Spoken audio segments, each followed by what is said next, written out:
কাজ থেকে ছাঁটাই, বেতন কাটছাঁটের প্রতিবাদ এবং বকেয়া বেতন সহ একগুচ্ছ দাবিতে মঙ্গলবার বিকেল রাত 9:30 পর্যন্ত এমএসভিপিকে ঘেরাও। কর বিক্ষোভের পর বুধবার সকাল থেকে কর্মবিরতি পালন করে অবস্থান বিক্ষোভ আন্দোলন শুরু করলেন মালদা মেডিকেল কলেজ হাসপাতালের চুক্তিভিত্তিক অস্থায়ী কর্মীরা। এদিন তাদের আন্দোলনের জেরে মালদা মেডিকেল কলেজ হাসপাতালে চিকিৎসার জন্য আসা রোগী ও রোগীর পরিবার চরম দুর্ভোগে পড়ে। আন্দোলনকারী চুক্তিভিত্তিক অস্থায়ী কর্মীদের অভিযোগ, তারা এক ঠিকাদার সংস্থার অধীনে হাসপাতালে কাজ করেন, কিন্তু সেই ঠিকাদার সংস্থা তাদের 5 মাসের বেতন বকেয়া রেখেছে। এছাড়াও তারা পিএফ ইএসআই সুবিধা ঠিকঠাক মতন পাচ্ছেন না। সর্বক্ষণ তাদের উপর নজরদারি চালানো হচ্ছে। টানা কাজের মাঝে একটু বিশ্রাম নিলেই কোম্পানির রসানলে পড়তে হচ্ছে। আর কি অভিযোগ তাদের, শুনুন। আজকে আমাদের সহকর্মী যারা হাউসকিপিং আছেন, স্ক্যাবিং কর্মবন্ধু আছেন, জিডিএ আছে, আর সিকিউরিটি গার্ড আছেন, তারা যৌথ হয়ে আমরা একটা কর্মবিক্ষোভ করছি। কেন? কালকে আমাদের আধিকারিকের কাছ থেকে কোনো সদুত্তর আমরা পাইনি। আমাদের প্রাপ্য যে দাবি দেওয়া আধিকারিকের কাছে আমাদের কোনো মূল্য নেই, মূল্যহীন। আমরা মানুষ, আমরা বন্ধু হোক, হাউসকিপিং হোক বা সিকিউরিটি গার্ড হোক, আমরা কি মানুষের মধ্যে পড়ি না? আমাদের সহকর্মীদেরকে একটা সুইপার ভারকে মারা হয়েছে, তার বিষয়ে আধিকারিককে জানানোর পর কোনো স্টেপ নেওয়া হয়নি। আমাদেরকে অন্যায়ভাবে 13 জনকে বসিয়ে দেওয়া হয়েছে, আধিকারিক কোনো সদুত্তর নেয়নি।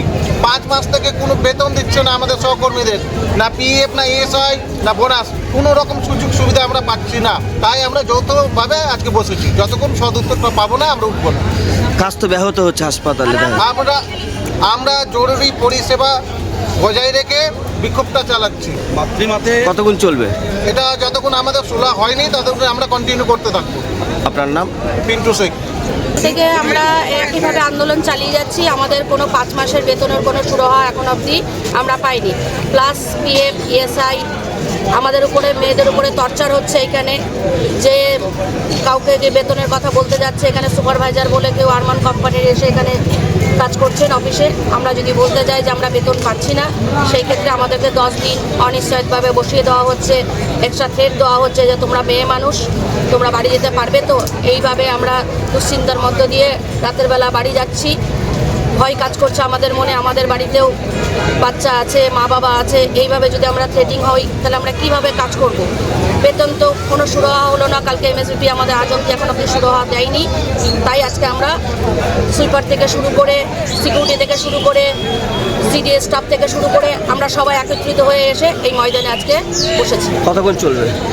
যতক্ষণ না আমরা সুরাহা পাবো ততক্ষণ চলে যাবে। কাজ তো ব্যাহত, ওয়ার্ডে কাজ করছেন না, কি বলবেন?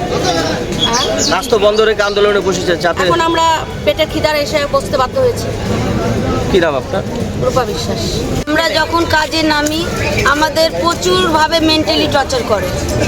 মিনিটে মিনিটে 1000টা সুপারভাইজারেরা রেখেছে, 1000টা চেক করতে আসছে। না আমরা বাথরুম যেতে পারছি, না আমরা খেতে পারছি। মানে ওরা একটা খুদ বের করছে, যে একটা জনের খুদ পেয়ে যাচ্ছে সে কাজ থেকে বাদ, ওই সাসপেন্ড, ওই চলে গেল।